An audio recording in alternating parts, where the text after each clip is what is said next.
Welcome to episode 42 of the Mindful Mama Movement podcast.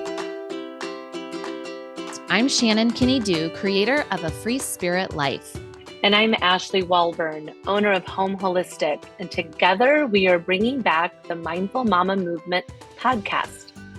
Mindful mothering is about nurturing yourself while you nurture others.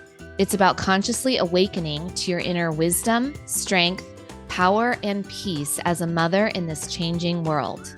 From discovering your newborn to accepting and loving the people who've left your nest, our movement is inspiring mothers to be authentic and to live empowered lives. Hello, beautiful mamas. We're so happy to have you today. We are talking with Dr. Rebecca Rolland. She is a Harvard lecturer, speech pathologist, and a mother. And she wrote the book, The Art of Talking with Children, The Simple Keys to Nurturing Kindness, Creativity, and Confidence in Kids. This is such a beautiful, rich conversation. We are so excited to share this with you today. So let's just jump right in. Enjoy. Well, hi, Rebecca. We're so happy to have you on the show today. Thanks for being here. Oh, yes. Thanks for having me. Can you let everyone know just a little bit more about you, the work that you're passionate about, and also the stage of motherhood that you're in? Yeah, so I have two kids who are now 6 years old and 11 years old, and we live in Boston. I also am a writer, so I just wrote the book, The Art of Talking with Children, and a speech pathologist. So I've done a lot of work, really working with kids of all ages who have either typical development or who have communication challenges. I love that. Is there something what got you interested in that line of work? I'm curious. Yeah, actually, it's interesting. I was living in Greece, working as a teacher at a bilingual school. And I realized a lot of kids were having trouble learning English. And I didn't know why. I was curious if it was just they had a problem with language learning or there was a bigger issue. And when I talked with their parents, I realized they were also having trouble in Greek. And I started to figure out, this was really interesting to me, but I couldn't understand what was going on. So I really came to this field with a lot of questions, kind of curious about kids and kind of the mystery of their development. Very cool. And so then how did that spark into an actual book? Yeah, so it really was a question of having my own children. And as a speech pathologist, I was fascinated by language. And I looked around for books that talked about how we can grow it in kind of a positive direction. So not just thinking about discipline or behavior management, but really about kind of the positive, mindful side of actually growing children's imaginations and their creativity and their spirits through our conversation. And I just couldn't find any book like that. And I know sort of the saying, if you can't find a book that you want to read, you should write the book. And so that's kind of how I came to that idea. I love that. I was, Ashley's here too, and she has a few questions for you. But one of the things I looked at that I liked at the beginning of your book, you talk about that back and forth conversation that we can, there's actually a way that we can get more in sync with how to communicate with our children and kind of, even honor their different temperaments, which I loved.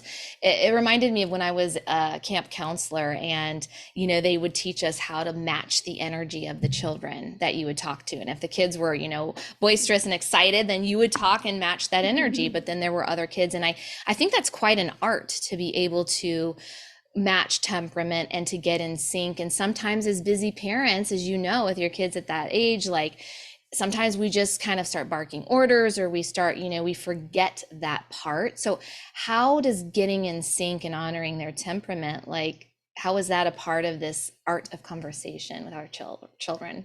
Yes, definitely. That's something I think a lot about as a speech pathologist, but definitely as a mom every day.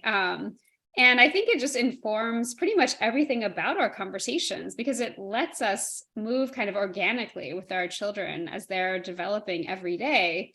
And we can shift with them in ways that actually help that development along rather than feel like we're pushing up against them.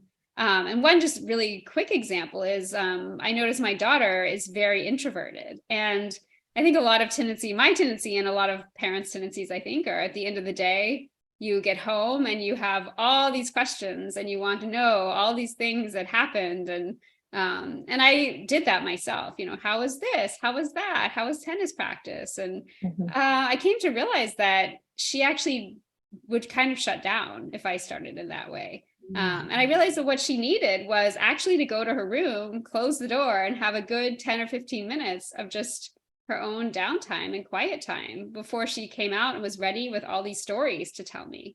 And I realized by these kind of small ways of honoring a child's temperament, even if it goes against your initial, quote unquote, what's right of asking all the questions, it actually really opens up the door for your child to kind of celebrate who they are and for you to enjoy them a lot more than you would have otherwise. Ashley and I love what you're saying, because we're both, we kind of go on sometimes we're extroverts, but we understand that feeling of introvert and highly sensitive beings and what that does to a person and how you do need that processing time, right, Ash? Yeah. Well, and I think I have 4 boys. Shannon has 3 boys, and we have a kid almost every single age that, that we are boy moms, but we both work with mothers, full time. And so this book feels so meaningful for us because every single day we've got moms who are struggling with parenting. And what I have found in 20 plus years working with mothers is we all just want some tools that we weren't born with, that I've told my kids, I'm just guessing, and I'm a marriage and family therapist, and I'm a professional working with mothers and children full time. Yes. And I'm just guessing. Yes. And so, most moms are just guessing, and any kind of tools in a tool belt that, for me feels like, okay, I'm honoring them. We didn't know to honor them until you had that experience. Yes. That we're figuring it out and learning and growing and figuring it out and learning and growing. And I feel so drawn to several things that you've said, but the positive mindful side, that slowing us down enough to not be like, tell me about school, get your homework done. Yes. What'd you do at tennis today? Did you, whatever. Checking off the list versus. Yes. And instead of honoring, like, what's this kid need right now? For sure. And, we're the Mindful Mama movement here, and that feels so important. But for a lot of us, my youngest is 18. I feel like I'm still figuring out the art of talking to each of my children. They're all so different. And I've got all boys. They're all so different. Tell me a little bit about kind of your strategies for talking to kids with kind of at different ages, if that makes sense. That for sure for me, kind of once my kids started driving, post-puberty, they became completely different kids than they were kind of that like 5 to 12, 5 to 13-year-old age, that they seemed pretty much the same, just in a different grade. Yeah. So give me what you got with. Definitely. Yes. And I do think some of these principles really do go all throughout the ages, but especially as kids get older, I really do emphasize so much more of even that back and forth to really think about putting the child metaphorically in the driver's seat. So actually saying, what can your child, for example, really authentically teach you? How can you allow them to start giving, some control and taking on the kind of control that they naturally want around those older ages in a way that actually empowers them and that lets you kind of enjoy their developing skills as well. I think can be so challenging to kind of pull back and to say, okay, well, what I thought was, how I saw this going or how I saw this conversation happening isn't necessarily the way that you thought, and maybe it's not the way that you need. And so I think to really pull that apart and even to think about, for example, say a child's starting to dislike some aspect of their life or some aspect of a sport or something like that, to really see these as kind of evolving conversations, especially as kids get older, to really take the time and actually reflect, well, last week it was like this. How do you think it's changing for you, or has it changed for you? And letting them build that kind of self-awareness, I think, is so important as they become more independent, as they need to do that themselves in their own lives. I think that's something I really emphasize, starting young, but especially as kids get older. Yeah. I love that, teaching our kids time to reflect. And sometimes I think that we feel like, it's our right to like get their information out when it works, when it's convenient for us. And, I know the people listening to the show, some are in the younger stage of motherhood, and some are kind of reaching that age where they do start to change more. And I've noticed one thing with my own son. My oldest is now 15. But if I kind of wait for his timing, I love what you said, like empowering them, and putting them in the driver's seat, and I Love it. let him drive. I kind of ride in the back seat. He eventually comes, and when he's ready, he's just, but it might be on a walk, or it might be at night when I'm ready to go to bed, but it's not necessarily in the time that I, crafted or wanted, and so I think that's really a beautiful way to think about it, is how can we stay in tune and connected, but also sit back and let them come to us. Yes, definitely. I also definitely think about just not necessarily feeling like the topic has to be a great, quote unquote, or important topic. That, my son will tell me about video game tips, and and for me, I'm not necessarily fascinated by that, but I don't know it either. So it does actually give the chance to say like, oh, I actually don't know the best way to do that, for a 6-year-old, which I think is very cool for a young child to feel like, oh, your mom actually doesn't know something, so you can teach them something. So I think that I was just talking to a grandmother today, and she has 2 grandkids, but they're in New York and she's local.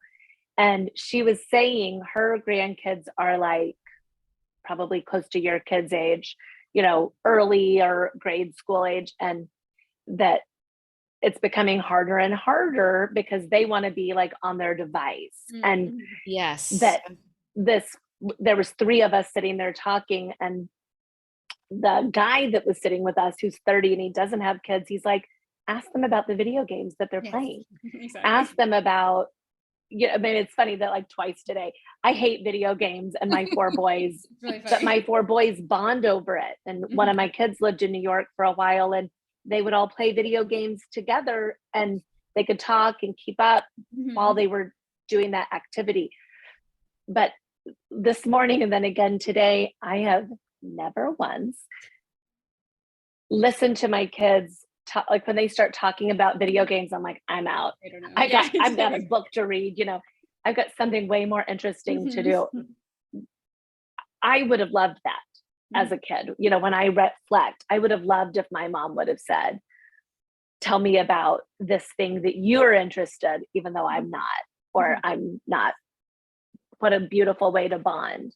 But it's hard when it's something that we're not. Sometimes it can be about just thinking like, what about this is interesting to you? I've actually asked my son that at some point of like, well, why is this so cool to you? Like, I actually don't, like, I've actually said that. It's like, I actually don't understand. Like, why is this so interesting? And he'll be like, oh, it's because you have to try to find the best way to get the guy out without making any mistakes or something, So kind of like trying to weasel that out can be interesting in itself, I think, even if. And it makes them more aware, I think, too, of like, why am I interested in Exactly. I asked my youngest son one time, he loves to fish, and he was probably like 15 or 16. And I said, like why are you going to do that? That tell me, Owen, why you like to fish. And he goes, oh, Mom, it's so exciting. That's what he said about fishing.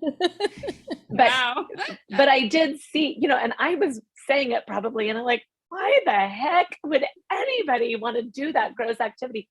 And he tells me about what looks so boring about why it's so exciting to him. And that was, it put him in the driver's seat. And you remember it, some of those times when you take that time to connect in this way are some of our most memorable conversations, right?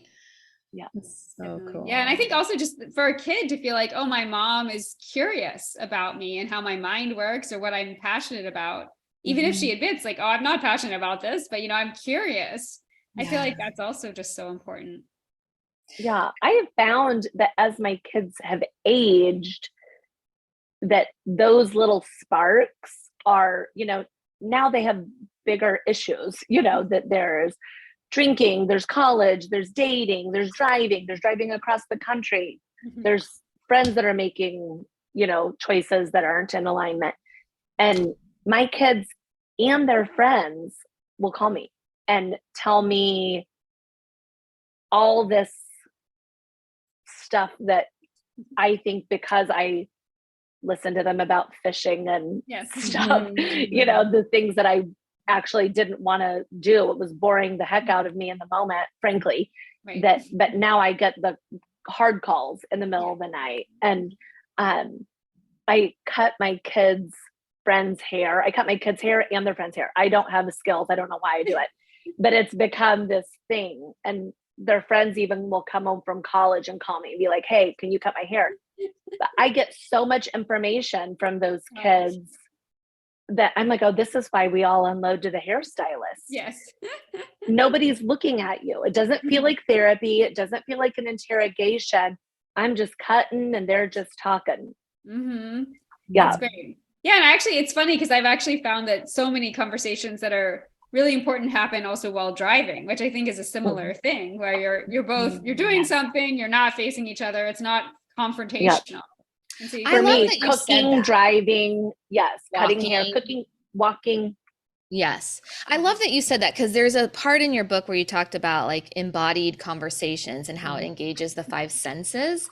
I'd love for you to touch on that, but also what you just said was just a really like, oh, of course, like you don't have to, especially as your kids get older, like there are moments where I have a 9-year-old and when he says, look, mom, and I take the moment to look at him in the eyes, he wants that eye connection. But then my 15-year-old, like, don't look, mom, like, so again, being in tune with the different, ways to engage, but I love that reminder, you guys, because it's like we don't have to be staring them down, which is sometimes what would shut down communication. So what are these, how do we engage the five senses, and talk a little bit more about embodied conversation?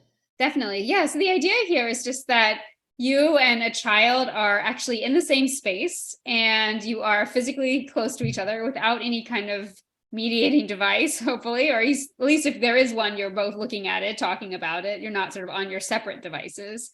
And the idea is that you can do so much when there's a sense of touch. If you can move closer, you can notice these small cues, whether your child is looking off or whether they're mumbling or, body language.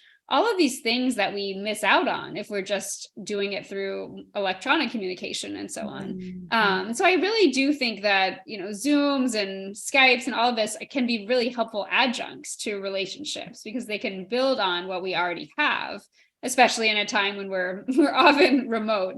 But I do think there's so much to be said for taking the time, even if it's just a few minutes at the start of the day or a few minutes at the end of the day, and really sitting with a child, just being interested in what they're doing, or just looking at something, whether it's a book, whether it's nature, a screen, whatever, and being together in that moment. And that can be so powerful in terms of cementing your bond. Yes. Well, I know you mentioned at the beginning before we hit record about kind of the difficulties or the changes that people have noticed since COVID happened with conversation. What are some of those things that you've seen in your work that, you feel is kind of a common thing, and how can we help not only children, but, us as adults kind of, get more comfortable connecting through conversation like this? Sure. Yes. And I think I've seen that with kids of all ages. But I would say I especially have seen it with kids who are kind of growing up, younger ages when the pandemic happened. So my son is 6 now, and it was interesting because when he was about 5 or so, he had a play date for one of the first times. And actually, it was funny. My daughter, who's 11, said to me, oh, he's actually never heard of what a play date is. He actually doesn't even know what that is. Because wow. He was for real. When it started, or 2.5, And he was, we were in the nursery school and they called us and said, okay, we're shutting down. And he has no memory of a play date. So we actually don't really think about that always, about how much kids are kind of missing out on those fundamental beginning experiences. So he has no memory to draw on for what that should be. So I think a lot of kids were missing out. So there's teenagers missing friends and ceremonies and all of that. But I think something I've seen as kind of the most impactful is that age where kids were maybe in preschool or around that time. And so they don't have those kind of fundamental experiences of building social skills. So I think now is a really important time for kids of all ages, but especially that age group, to think about kind of how we can be a little bit more explicit in terms of, well, what does a good conversation look like? Or how can we listen to our friends? Or even ask kids to practice listening and talking kind of with different questions. It kind of supports. Because I think otherwise it can just be like, oh, we take it for granted. They should know these things. And when things don't go as we think, they get in trouble, but without realizing maybe they don't have those skills, or they actually don't know what that's supposed to look like. I have seen this so much because I've met a lot of people who started homeschooling after COVID started, and we were one of those families. And as I'm watching my own kids, this 11-year-old, 14-year-old age group try to make friends, past the play date time, I've noticed a lot of parents not knowing how to help kind of bridge that conversation gap, because what I'm seeing is now some kids will just naturally play with each other, but as they get older, they're not really knowing how to connect. And I would love, do you have thoughts on like that older kid, because teaching them what a good conversation looks like. I think we kind of forget and just assume that they'll just know how to ask a question to someone. But what I'm seeing is kids will sit side by side and kind of awkwardly do an activity, but not really engage with each other. Yeah, I've seen that a lot myself too. And another thing is I've seen kids are having a lot of trouble, I think, disagreeing and knowing how to disagree and stay friends, realizing like, okay, you can disagree with this person and it can be respectful and you can still be friends with that person. It doesn't have to be like, oh, she's not my friend anymore because we don't like the same thing or we don't agree on this. And so I think to really have those kind of conversations of, well, what are even some scaffolds and kind of like conversation starters you can try if you don't agree with your friend? Things like, oh, I'm not sure what you mean by that. Can you tell me more about it? Or I think I agree with this part of what you're saying, but this part I don't really think is true. Or, where have you heard that? That kind of thing. So you actually can role play with some of these questions and really help kids just ask and answer questions that are maybe not aggressive or offensive, but that actually help them navigate. How do you have disagreements? How do you work through conflicts in a way that don't feel, that it sort of invalidates your relationship? I think it's really, I'm a marriage and family therapist also, and I came from, kind of a family that there was no arguments in front of the children, but we knew there were issues as kids. And so we were like, what's going on with mom and dad? Why did dad move out? They always seem to be so happy. That I believe so strongly. Part of it is my own experience, but that how do we learn conflict resolution if we don't model it as parents? That we need, I don't agree with everything anybody does. That we can have a conversation about a misunderstanding or a disagreement without it being a fight. And we're not breaking up because I'm not in alignment with this thing that you're doing. I'm not mad. Oh, yes, definitely. I've heard that actually so often. It's just like, why are you fighting? And it's like, no, it's not fighting. It's like, what's the difference between fighting and having a discussion and an argument? So I think kids are so quick to conclusions, I think. Yeah. My youngest son, again, he's a freshman in college and he's really struggling in a public speaking class that is required at his university, and really struggling. Like he has an F. And he just shared with me this week on Easter, he said, I get up in front of the class and I can't open my mouth. Oh, wow. And I'm like, what are you talking about? And he goes, Mom, I can't do it. Mhm. But he's a freshman in college. So the pandemic happened when he was a sophomore. So most of high school, he was virtual. Yes, yes. Uh-huh. And they were always allowed to turn their screens off. Oh, interesting. Mm-hmm. So he could do a speech or presenting something Mm-hmm. without anybody looking at him. So this is the first time as an 18-year-old that people are sitting there, So with him as a, Yeah. young man. I thought it was so interesting. And I'm like, you got to figure it out because it's a required class. Like, Right. you got to figure it out. But I also wish that our teachers, whether you're homeschooling, were doing it differently than their classroom teachers were, or classroom teachers, whether you're in whatever grade, should know these kids are different. Yes, yes. Yeah, That's these so post-pandemic interesting. kids Yeah. they don't Yeah, I have the think- skills that the kids 5 years ago did. They are Yes. really different people.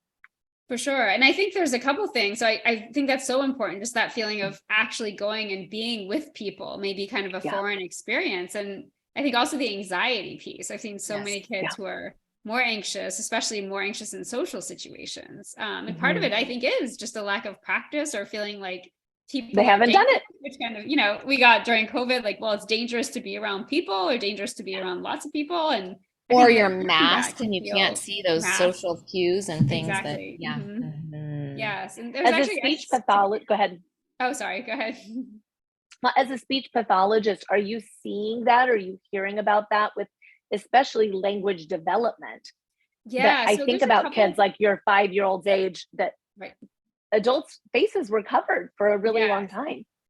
Yeah, so there's a couple things. I think I've seen some of the research suggesting that yes, there's a delay for some kids who are just learning language because they're not I bet. seeing that, seeing actual how does your mouth shape look, because kids are always learning through looking as they see, as they're hearing.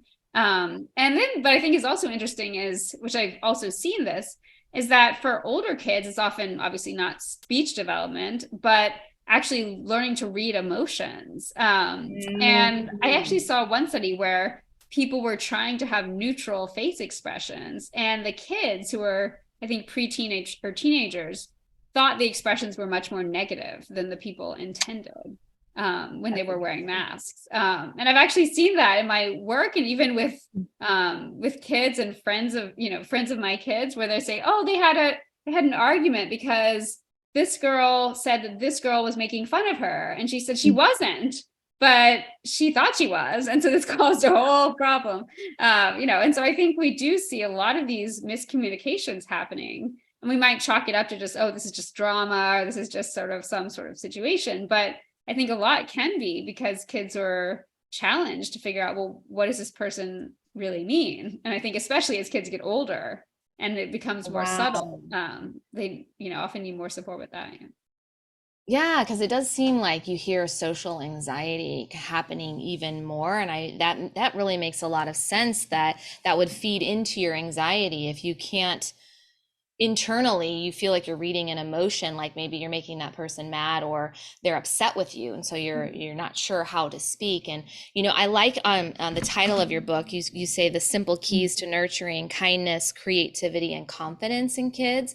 The word confidence really stands out for me because some of this social anxiety, like you said, just practice. Or Ashley, your son in school, like if he practiced and maybe he could talk to the teacher, like just to get a little extra, read a script or something to just help with that practice, building confidence. But I wanted to ask you, because I've noticed, just in my personal experience with my children, two of my children are just naturally perfectionistic. They they are very highly sensitive, and they do get in tune with people's facial expressions and things. And I think that sometimes they are cautious on what to say. And so we've been talking as a family, like how to speak up for yourself or set a healthy boundary. I'd love for you to kind of talk to us, like what is a healthy boundary, what's an example of something we could teach our kids? Because one of our just personal examples that just happened yesterday is my oldest was trying to tell his dad that it was just his speaker conversations walking through the house were overstimulating and distracting and affecting his school time. And but the conversation, it was just an interesting thing for watching my son be confident speaking to his dad, but dad also kind of being emotionally triggered. And, watching the two of them navigate this, I want our kids to know that they can speak up even if the person they're talking to might get upset, right? Can you talk a little bit about that? Yeah, definitely. And I've seen that all the time. And I think especially as people are home more and, everyone's kind of doing different things and working and being in school, this can happen a lot. So I think one thing to think about, just as a family or even as a classroom, if you're a teacher, is to really talk at the start or in an ongoing way about how we can note these kinds of things to each other, and not necessarily in a way that will trigger an angry response or will trigger, a response that's sort of out of proportion to what the statement is. So things like, oh, as a family, like there are going to be things that maybe you need more quiet. How can you tell me, like, when there's a time you need more quiet and I'm unintentionally maybe too loud, or somebody, could you say, Dad, I'm sorry, could you please close the door? I just need a few minutes. Or, what would be a way that to you would not feel upsetting, or what would be a way that you could still get yourself, heard in a way. And I think to have these kind of conversations, not in the moment necessarily when you have to start to unwind whatever has happened, but actually hopefully kind of proactively, because we don't know what's going to happen, but we can imagine people are stepping on each other's toes in various ways. And so thinking about, well, what happens when, say, we all need to do laundry at the same time, and we say like, well, I really need my shirt because I have to go to school right this minute. So can I try it right this minute? We have these situations in my house, versus, well, could you please not throw all of my clothes on the floor in the process, that kind of thing. So actually saying, well, how can we repair this if we do get into those situations? And then how can we kind of request things of each other in a way that's not triggering? I think those are really important conversations we can have. And hopefully if everyone's open to it, can be kind of a bonding family thing as well. Oh, that's so I love good. how I think it's so good. And something that keeps coming up for me is that you're not telling anybody what to do here. That it's like allowing your child to come up with this on their own and just giving us some ideas of ways to conversate it. Yes. Instead of like, I think so many kind of parenting support things are like, this is the way you do it. Yes, and exactly. that works for their kid or that 3 kids on the planet, but just opening up a dialogue that then for me feels safe. And so, it's like, Dad's gonna get frustrated with me, like, Yes. maybe, but then we're both gonna learn that, yeah, you didn't know yesterday that Dad on that speaker was gonna be too loud during your reading assignment or whatever. So he's learning and you're learning, and he's learning and you're learning, but every single family is gonna have a different experience with this. And I feel like the art, here is everybody gets to be creative with their own family and learning how to communicate and supporting your children's ability to communicate, which is different. I haven't met 2 of us that are doing it the same way. Not yet. That's great. And that's definitely what I try to do in this book and with my work. I love it. More like a framework, because I do think those kind of scripts and that kind of, do X, Y, and Z, it does come across so much as, well, that worked for my family, so that will work for your family too. And I think that really isn't something I try to stay. Or I'm screwing it up. Like, here's another book that I'm trying, and that method didn't work for me. I tried it, and my kids said it was absolutely horrible, and now I'm going to throw it. And so, my kids are bad, and I'm a bad mom. Like, we don't need it. We need support, and it feels so honoring honestly, to me, of the individuality of the family and the individuality of each child's way of communication. And like Shannon said, she has two really quiet boys, and then she's got a boy that's wild and a big personality, and that you have to navigate those kids so differently. We can't expect our wild, confident communicators. My son that's 1 year older than Owen was like, I love to do public speaking. But he and I are kind of like, let's do a TED Talk, like, yes, exactly. I know. I'm the same way. Like, how many people can come? Like, can more people come? Like, yeah. Yeah. I'm ready for a full auditorium of people. And he's like, I'm gonna die. I'm gonna die. I'm gonna die. And so it feels so thoughtful and honoring, but we're all just, again, like looking for a tool in my tool belt that I don't currently have. So I feel, all these tools today for me feel like when we're kind of on the other side of this and our kids are grown, and I really kind of thought I was going to be done parenting when my kids went to college. It's a whole new way. We're not at all done. It's a whole new art. This is a whole new art. Whole new exactly. art. Yes. But nothing prepares us to be a mom. Nothing prepares us to be the mom of college age kids or 5-year-olds. That all of this is hard. It's hard. And having a few communication skills that help your kid feel safe to communicate with you, and you to feel like, I've got this, I've got a few things in my tool belt. If this one doesn't work, I've got this. Yes, yeah, exactly. Is exciting and hopeful for moms that right now are really, and so many are really struggling.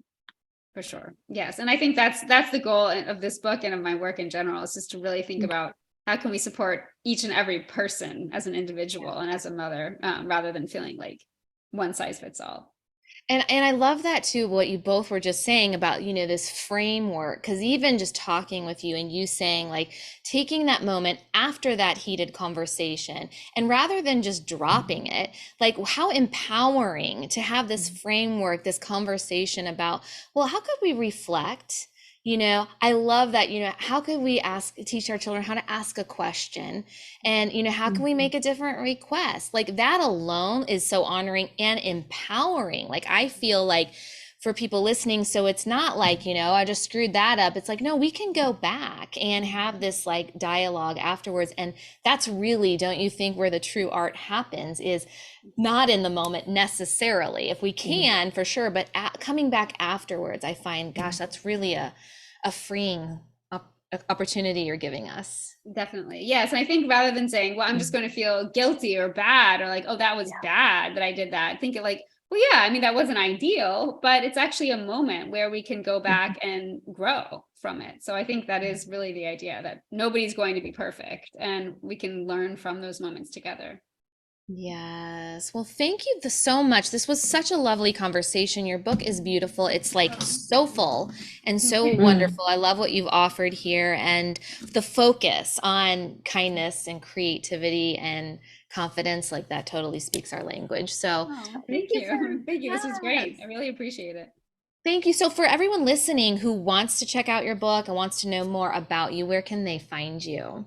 Yeah, so I have a website, which is just RebeccaRolland.com. So 2 C's in Rebecca, 2 L's in Rolland.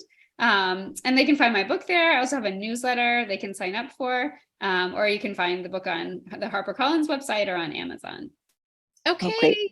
Well, we'll keep all of that or add it to our show notes, and everyone go follow Rebecca and share your stories about, how we're being open and willing to grow together in this art of conversation with our kids, any stage that they're in, from baby to adult and beyond. So well launched, launched and then unlaunched and launched. Yeah, exactly. Thank you, Rebecca. You were great.